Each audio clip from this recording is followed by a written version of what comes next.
जा रहे हैं। मेरे प्रियो, आज का जो दिन है मसीह इतिहास में एक सबसे बड़ा दिन कह सकते हैं, क्योंकि ये यीशु मसीह का पुनरुत्थान जो होना था वो एक एक्सीडेंट, दुर्घटना नहीं था।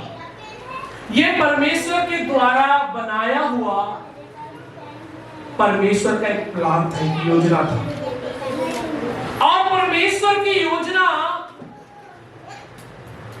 2000 साल पहले से ही, या कह सकते हैं 4000 साल पहले, जब उत्पत्ति को परमेश्वर ने बनाया, या उत्पत्ति से ही यीशु मसीह के बारे में भविष्यवाणियां हो गई थी। और वो भविष्यवाणी 4000 साल तक भी जिंदा रहा, वो मरा नहीं। 4000 साल के बाद भी वो नया नियम में क्या हो गया, पूरा हो गया। और जब मैं इस घटना को जब मैं देखता हूं मेरे प्रियो, कुछ चीजें याद आती है। मान के चलिए मेरा जो बेटा है या मेरी बेटी है या आपके बच्चे हैं, जब वो पैदा होते हैं तो आपके मन में एक कल्पना होता है कि मेरा बेटा डॉक्टर बनेगा, मेरा बेटा इंजीनियर बनेगा। हम एक अच्छा से अच्छा शिक्षा देने की कोशिश करते हैं, एक अच्छे से अच्छे स्कूल में उसका एडमिशन कराते हैं। यहाँ तक कि हम कल्पना करना शुरू कर देते हैं, अगर मेरी बेटी डॉक्टर की पढ़ाई कर रही है तो वो आएगी, मेरे को इंजेक्शन लगाएगी या दवाई देगी, या मेरे पूरे समय में वो मेरा ख्याल रखेगी। एक अच्छा विचार हर माँ बाप के अंदर अपने बच्चों के लिए क्या होता है, पैदा हो जाता है। ऐसा कोई माँ बाप यहाँ पर नहीं बैठा होगा जो कह सके कि नहीं, मैं अपने बच्चों के बारे में ऐसा नहीं सोचता हूँ। हर माँ बाप अपने बच्चों के बारे में एक अच्छा जिंदगी देने के बारे में सोचते हैं, बेहतर जिंदगी, आरामदायक जिंदगी, है ना। जिस जिंदगी से शायद मैं और आप आए हैं, आप नहीं चाहते कि आपके बच्चे उसी जिंदगी में रहे, आप चाहते हैं कि मेरा बच्चा अच्छा रहे। आप हो सकता है आज स्कूटर बाइक में चल रहे, साइकिल में चल रहे, आपका इच्छा ये होगा कि मेरे बच्चे कम से कम कार में चले। तो यहाँ पर बैठे हर एक व्यक्ति के अंदर एक कल्पना है, एक जिज्ञासा है कि मेरे बच्चे क्या होंगे, कल बड़े होंगे तो कोई अच्छा अफसर बनेंगे, बढ़िया मुकाम पर जाएंगे। लेकिन उससे परे, उस सोच समझ से परे एक सोच, एक विचार परमेश्वर के मन में चल रहा था यीशु मसीह के प्रति। और वो जो कल्पना था, जो विचार था, जो परमेश्वर के अंदर चल रहा था, वो अपने बेटे को कलेक्टर, इंजीनियर, डॉक्टर बनाने का नहीं चल रहा था।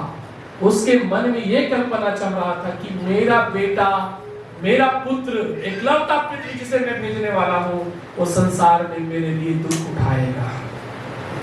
सुनो, हम माँ बाप अपने बच्चों को खुशी देने के लिए, अच्छा देने के लिए सोचते हैं, लेकिन बाइबल का परमेश्वर अपने बेटे को, यीशु मसीह को, हमें अच्छा जिंदगी देने के लिए उसे दुख के भवसागर में क्या करना पड़ा, उसे लेकर जाना पड़ा।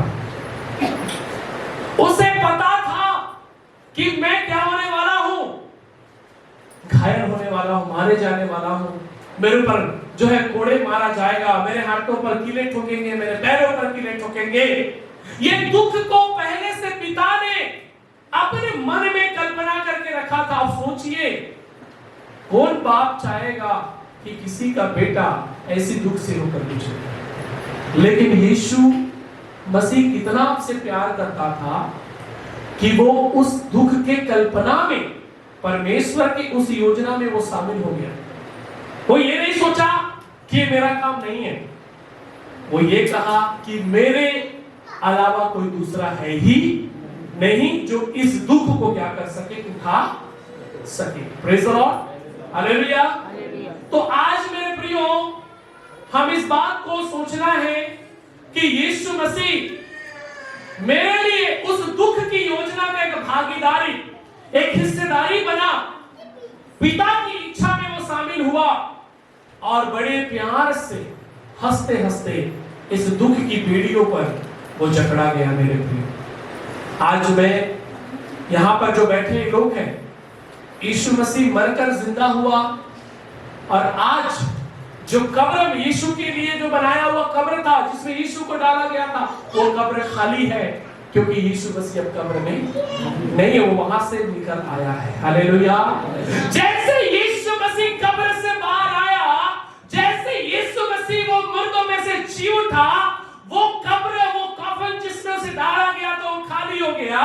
वो जो गुफा था जिसके अंदर उसे डाला गया था, जो कब्र जो डाला गया था वो खाली हो गया। जैसे वो कब्र को खाली करके वो जी उठा, वैसे ही यीशु मसीह जिस समय उस अपने मृत अवस्था में रहा और 3 दिन जब वो मृत अवस्था में उस कब्र के अंदर पड़ा हुआ था, मैं ऐसा सोचता हूं, कल्पना करता हूं, ये 3 दिन का उसका उस कब्र में होना, उस कब्र में रहना एक परमेश्वर की ऐसी योजना थी कि जैसे यीशु मुर्दों में से जी उठा, वैसे परमेश्वर हमारे हर पापों को उठाकर अपने ऊपर लेकर हमें भी चंगाई और छुटकारा नजात दिया है परमेश्वर। आमीन, हालेलुया। आइए हम कुछ वचनों को पढ़ेंगे और परमेश्वर आज इस वचनों से हमें बातें करे और इस सच्चाई को परमेश्वर हमें बताए। अब पहले दो पैसेज, अलग अलग पैसेज लेंगे। पहला हम लेंगे मत्ती रचित सुसमाचार, उसका 28 अध्याय, उसका 5 से लेकर हम 7 तक पढ़ेंगे। स्वर्गदूत ने स्त्रियों से कहा, मत डरो, मैं जानता हूँ कि तुम यीशु को जो क्रूस पर चढ़ाया गया था ढूंढती हो, वह वहाँ यहाँ नहीं है, परंतु अपने वचन के अनुसार जी उठा है। आओ यह स्थान देखो जहाँ प्रभु पड़ा था, और शीघ्र जाकर उसके चेलों से कि वह मित्रपुर में से जी उठा है और वह तुमसे पहले गलील को जाता है, वहाँ उसका दर्शन पाओगे। देखो मैंने तुमसे कह दिया। 8 तक पढ़ ली? हाँ ठीक है, 7 तक ठीक है। तो यहाँ पर हम देखते हैं एक खाली कब्र को। क्या चीज को? एक खाली कब्र को। स्वर्गदूत ने स्त्री से कहा, मत डर, मैं जानता हूं कि तो यीशु को जो क्रूस पर चढ़ाया गया था ढूंढती हो, वह यहाँ नहीं है, परंतु अपने वचन के अनुसार जी उठा है। आओ यह स्थान देखो जहां वो पड़ा था, और शीघ्र जाकर उसके चेलों ने उसे कहा कि वो मृतकों में से जी उठा है और उससे पहले गलील को जाता हुआ उसका दर्शन पाओगे। देखो मैंने तुमसे कह दिया। हालेलुया। तो जिस कब्र में यीशु को रखा गया था वो कब्र क्या हो गया? खाली हो गया। एक खाली कब्र इस बात को दर्शाता है यीशु मसीह के जय को। यीशु मसीह के तो पहला जो मेरा पॉइंट है वो ये है कि खाली कब्र यीशु मसीह के जयवंत होने का क्या है? प्रमाण है। हमें प्रेज़ द लॉर्ड।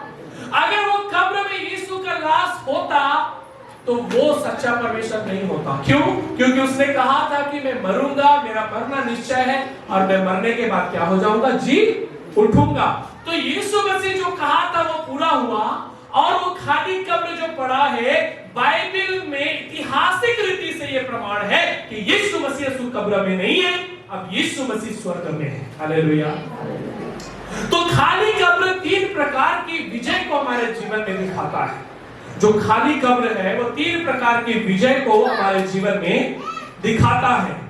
पहला विजय ये कि अब आपके जीवन में जो अनंत काल की जो मृत्यु जो थी वो खत्म हो गई, और मृत्यु के बाद एक जीवन उस पुनरुत्थान के द्वारा आपके और मेरे जीवन में भी क्या हो गया? आ गया है।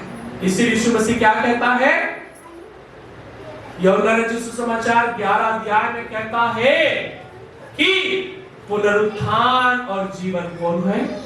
मैं। हमें तो यीशु मसीह पुनरुत्थान है, जीवन है। तो पहली सच्चाई ये है कि यीशु मसीह ने उस खाली कब्र में पहली बात तो ये हमें सुनिश्चित कर दिया है कि मृत्यु के बाद भी एक जीवन है, और वो जीवन यीशु में ही हमें मिलता है। हमें पहले हमारी जिंदगी सुनिश्चित नहीं थी। हम केवल मरने के बाद एक और दुनिया जिसके बारे में पता नहीं था, क्योंकि यीशु मसीह ने जब शैतान को हराया और जब आदम लोगों की कुंजी को अपने हाथ में कर लिया, शैतान को हराने के बाद जो आपके अंदर, जो आपके जीवन में भी जो मृत्यु का जो लेख था, उसे परमेश्वर ने हटाया और आपको मुझको एक अनंत जीवन इस जीवन के बाद दिया, जो वो खाली कब्र इस बात का क्या है? प्रमाण है कि जैसे यीशु मृत्यु में से जी उठा, जैसे यीशु मसीह उस कब्र में मरे हुए दशा में था, लेकिन तीसरे दिन जब उसमें जान आ गई, वो जिंदा हो गया। इसका मतलब ये है कि यीशु ने मृत्यु को क्या किया? अपने वश में कर लिया। अब मृत्यु किसके वश में है? यीशु के वश में है। तो अब आपका जिंदगी किसके हाथ में है? यीशु के हाथ में है। तो जब आप मरेंगे नहीं यीशु मसीह में, आप सोएंगे। लिखा है, बाइबल क्या लिखा है? सोएंगे। सोने वाला व्यक्ति क्या करता है? उठता है। क्या करता है? तो हम क्या करेंगे? सोएंगे चुपचाप कुछ समय के लिए। लेकिन यीशु मसीह जब आएगा तो हम फिर से जिंदा हो जाएंगे। तो खाली कब्र इस बात का प्रमाण है कि यीशु मसीह जैसे मृत्यु में से जी उठा है, वैसे आपको भी परमेश्वर जिस अवस्था में आप मरेंगे, जब वो बादलों पर आएगा, आप उसके साथ जिलाए जाएंगे। आमीन, प्रेज़ द लॉर्ड। तो पहली सफलता ये थी कि आपके ऊपर जो मृत्यु का जो साया था उसे यीशु ने हटाया। शारीरिक रीति से आप मरेंगे, ये मिट्टी का शरीर मरेगा, ये मिट्टी का जो अंग है वो मिट्टी में दफन होगा, लेकिन इसके बाद एक जीवन है अनंत काल का। वो परमेश्वर हमें उस पुनरुत्थान की सामर्थ्य के द्वारा हमें और आपको क्या कर दिया है? दे दिया है। हमें हालेलुया। इसीलिए अब हमें मृत्यु का डर नहीं है। इस शरीर के मृत्यु से हमें डर नहीं है। हमें किस मृत्यु से डर है? अनंत काल की मृत्यु से डर है कि अगर मैं बिना यीशु को पाए अगर मैं मरता हूं तो मैं उस झील में भेजा जाऊंगा जहां पर आग है और गंधरस है। जब लाजर मरा, गरीब व्यक्ति और धर्मी व्यक्ति के बारे में सोचते हैं, तो लाजर अब्राहम की गोद में गया और धनी व्यक्ति कहां गया? धधकती हुई आग में गया। तो कहता है मुझे बहुत पीड़ा हो रही है यहाँ पर, काश कोई एक बूंद पानी मेरे जीभ में चटा भी देता तो मैं क्या हो जाता? संतुष्ट। तो क्या कहता है? मेरे और भी कुछ भाई हैं जो अभी तक बचे नहीं है। तो मैं इस घटना से ये चीज को यीशु मसीह प्रमाण कर रहा है कि खाली कब्र इस बात का प्रमाण है कि मृत्यु ने तो उसे छोड़ दिया और जीवन को उसने पहन लिया। आप जब इस शरीर को छोड़कर जाएंगे, शरीर यहीं रह जाएगा, लेकिन जैसे यीशु जी उठा वैसे आप भी यीशु के दिन में जी उठेंगे। आमीन, praise the Lord, hallelujah, hallelujah, आमीन, आमीन। दूसरी जो विजय है इस खाली कब्र के पीछे वो ये है कि अब यहां पर देखते हैं कि लोग जो यीशु मसीह के जो चेले थे, मरियम मगदलिनी जिसके अंदर 7 दुष्ट आत्मा थी, जिसको परमेश्वर ने क्या दिया था? छुटकारा दिया था कि नहीं था उसके अंदर? हाँ, नहीं था। कहां पर लिखा है? मरकुस रचित सुसमाचार में जब हम पढ़ते हैं उसका 16 अध्याय में और उसका 9वां वचन में पढ़ेंगे तो लिखा है, मरकुस समाचार 16 अध्याय उसका 9वां वचन में, सप्ताह के पहले दिन भोर होते ही वह जी उठा कर पहले पहल मरियम मगदलिनी को, जिसमें से उसने 7 दुष्ट आत्माएं निकाली थी, दिखाई दी। ठीक है, तो ये मरियम मगदलिनी जिसके अंदर कितनी दुष्ट आत्माएं थी? 7 दुष्ट आत्मा थी, जिसको यीशु ने क्या दिया था? छुटकारा। एकदम सवेरे पहुंच गए यीशु का दर्शन करने के लिए। और भी कौन सा दिन? रविवार का। मैं सोच रहा था कि शनिवार के दिन काहे नहीं गई?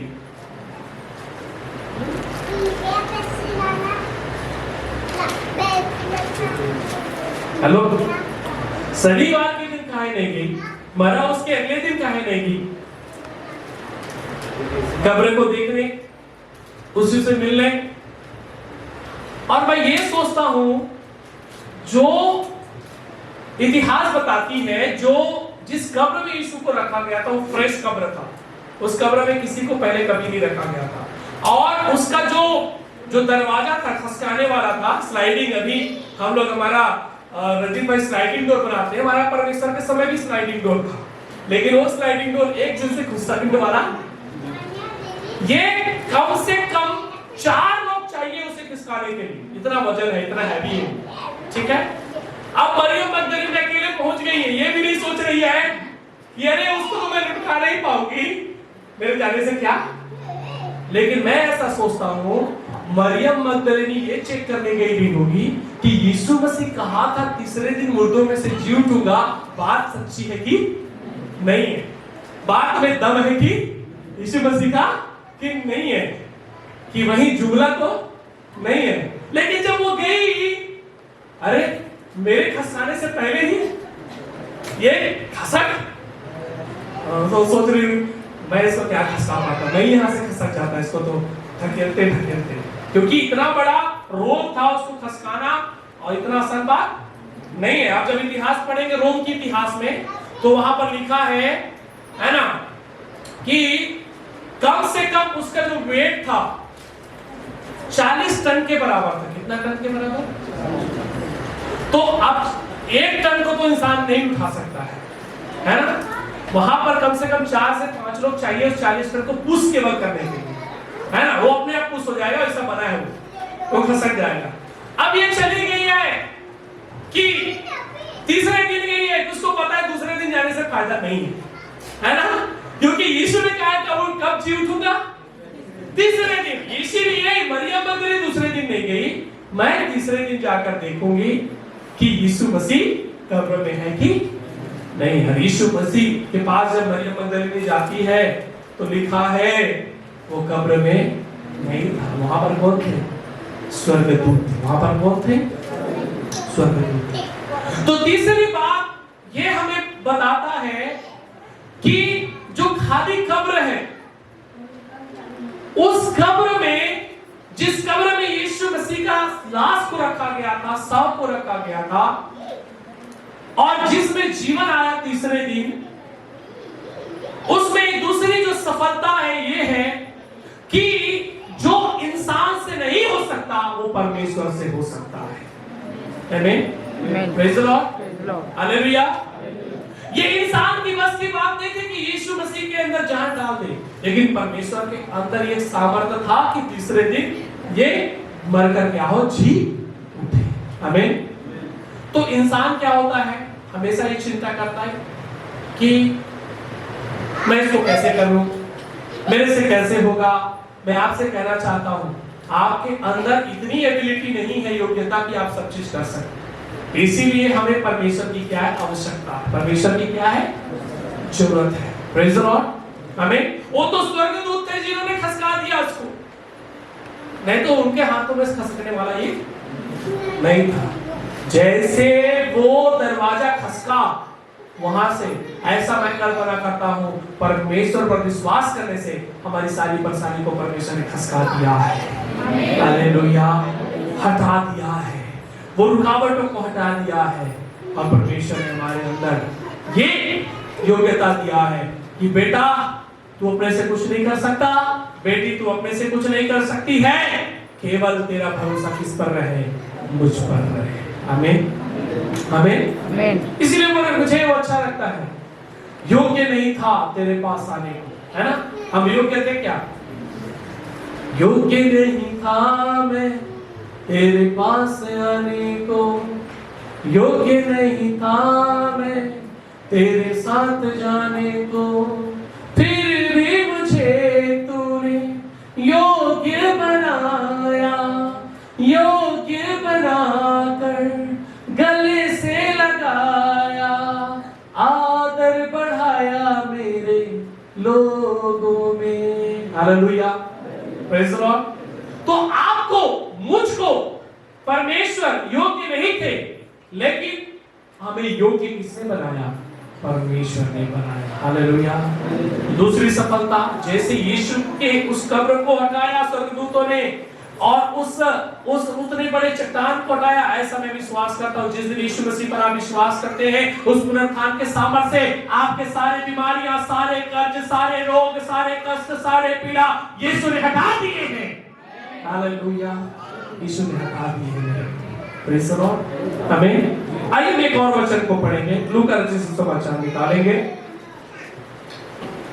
Praise the Lord. लूका 24 अध्याय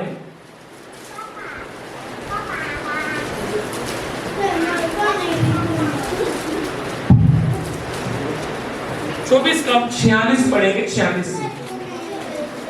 और उसने कहा, जो लिखा है कि मसीह दुख उठाएगा और तीसरे दिन मरे हुओं में से जी उठेगा। आगे। और यरूशलेम से लेकर सब जातियों में मन फिराव का और पापों की क्षमा को प्रचार उसी के नाम से किया जाए। Praise the Lord. किसके नाम से किया जाएगा कह रहा है? यीशु के नाम से। किस चीज का प्रचार किया जाए कह रहा है? मन फिराव और पापों की उसी के नाम से किया। Praise the Lord. तो तीसरी सफलता हमें उस पुनरुत्थान से ये हुआ है कि हमारे पाप, हमारे गुनाह, हमारे अपराध परमेश्वर के द्वारा क्या किए हो गए? क्षमा हो गए हैं। आपको ये यीशु में आने के बाद आपको ये चिंता करने की जरूरत नहीं है, सोचने के लिए कि मैं पापी हूं क्या, मैं अभी पाप नहीं। आपको ऐसा नहीं सोचना है। आप जिस दिन यीशु को कबूल किया है उसी दिन आपके पाप क्या हो गए हैं? क्षमा। शैतान आपको ये एहसास दिलाता है तो अभी भी पापी है, अभी भी गुनहगार है, अभी भी तो पाप में जी रहा है। लेकिन शैतान को कहना है कि जिस दिन मैंने विश्वास किया है उस दिन से मेरे पाप क्या हो गए हैं? क्षमा। शैतान याद दिलाता है कई बार। देख, सोच चोरी किया था, तेरा उससे लफड़ा चल रहा था, तेरा उसके साथ ऐसा हो रहा था। शैतान को बोलना है ये मेरा भूतकाल था जिसे मैं छोड़कर आया हूं, अभी मैं प्रभु में अच्छे से जिंदगी जी रहा हूं। शैतान तो मुझे भटका नहीं सकता है। शैतान क्यों एहसास दिलाना पता है? ताकि आप इस पाप बोध में रहें कि सच में अभी भी मेरे पाप क्या नहीं हुए हैं। लेकिन आपको मैं कहना चाहता हूं, जिस दिन आपने यीशु को अंगीकार किया है, यीशु को अपनाया है, उसी दिन से आपके ऊपर परमेश्वर ने आपको, मेरे, हम सब के पापों को क्षमा करके हमें उसी दिन क्या बना लिया है? अपना बेटा और बेटी बना लिया है। Hallelujah, praise the Lord. तो अब हमारे पाप क्या हो गए हैं? क्षमा हो गए हैं। हालेलुया, हालेलुया, आमीन। तो शैतान जब आपको सोच दिलाए 10 साल पुराना बात, 5 साल पुराना बात, तो आप शैतान को क्या बोलना है? क्या बोलोगे आप? बोलोगे कि अच्छी बात है, फिर से रिपीट करने का समय आ गया है ना? क्या बोलोगे? आपको दिलाता नहीं शैतान है? कभी कभी जब आप अकेला हो जाते हो, एकांत में रहते हो, तब आपको 2-3 साल पहले बात आता होगा, यार अरे ऐसे ऐसे ऐसे ऐसे मैं कर रहा था, उस भट्टी में पी रहा था, है ना, उसके साथ मेरा लफड़ा था। शैतान दिलाता है आपको, मैं बता रहा हूं, ताकि आप हमेशा इस दशा में जियो कि अभी भी आपके पाप क्षमा। और जब आप ऐसा महसूस करेंगे तो आपके अंदर डर रहेगा, आप हमेशा चिंता में रहेंगे, निराश में रहेंगे। शैतान को पता है, इसलिए क्या करता है, आप अच्छी जिंदगी जीते रहोगे तो वो आपके भूतकाल को, जो बीता हुआ 10 साल 5 साल पहले जो आपने छोड़कर आया है, आप रहे होगे बंदबाज, गुंडा, आप रहे होगे व्यभिचारिणी, आप रहे होगे कुछ भी, आप जो भी रहे होगे 10 साल पहले, अब आप नहीं हो, क्योंकि अब आपके पाप क्या हो गए हैं? क्षमा हो गए हैं। तो जब शैतान याद दिलाए तो कहना है, शैतान मुझे पता है मेरे यीशु ने अपना लहू को बहाकर और मुर्दों में से जी उठकर मेरे सारे पाप क्षमा किए हैं, तो मुझे पाप के बारे में याद नहीं दिला सकता है। आमीन। मेरे पाप क्या हो गए हैं? आमीन। शैतान को कहना है तेरा क्या होगा तू सोच, मैं तो बच गया हूं, मुझे पता है। हालेलुया, प्रेज़ द लॉर्ड, आमीन। शैतान कई बार आपकी पुरानी जिंदगी को लेकर आता है, पास्ट को सामने लेकर आएगा। आप उस चीज को छोड़ दियो, आप दारू पीना छोड़ दियो, आप नशा करना छोड़ दियो, व्यभिचार करना छोड़ दियो, आप पाप करना छोड़ दियो। लेकिन शैतान क्या करता है, आपको 5 साल पहले वाली बात इसलिए याद दिलाता है ताकि आप यीशु पर क्या करो? संदेह करो, यीशु पर क्या करो। लेकिन आपको क्या करना है? पूर्ण मन से भरोसा करना है। ये 5 साल पहले वाली बात है। शैतान अब मैं यीशु के साथ ईमानदारी से चल रहा हूं, मैं यीशु के साथ विश्वास योग्यता से चल रहा हूं। मुझे पता है कि मेरा पाप यीशु के लहू से धुल गया है। आमीन, प्रेज़ द लॉर्ड। और बेखौफ होकर आप इस मसीह जीवन को जीना है। आमीन, हालेलुया। तो ये कब्र नहीं है, ये हमारी सफलता है, ये हमारा विजय है। उस खाली कब्र को प्रमाण ये मसीह लोगों को गवाही है कि उसके उस खाली कब्र से हमारे जीवन में वो विजय आया है, वो छुटकारा आया है, वो चंगाई आया है, वो आजादी आया है। आमीन, प्रेज़ द लॉर्ड। आमीन। कई बार हम अपने बीमारियों को पुश करते ढकेलते हैं, अरे चाचा मेरे जीवन से क्या कर, चाचा नहीं जा रहा। मैं आपसे कहना चाहता हूं आपको ढकेलने की जरूरत नहीं है। परमेश्वर आपके पापों को, बीमारियों को ढकेल कर वो खुद ब खुद हटाना चाहता है, क्योंकि आपके अंदर योग्यता नहीं है कि आप इसे ढकेल सको, लेकिन उसके अंदर योग्यता है कि वो आपके पापों को ढकेल कर, हटाकर आपको एक बेहतर जिंदगी दे सकता है। आमीन। क्यों ना हम अपनी आंखों को बंद करेंगे और हम क्यों ना थोड़ी देर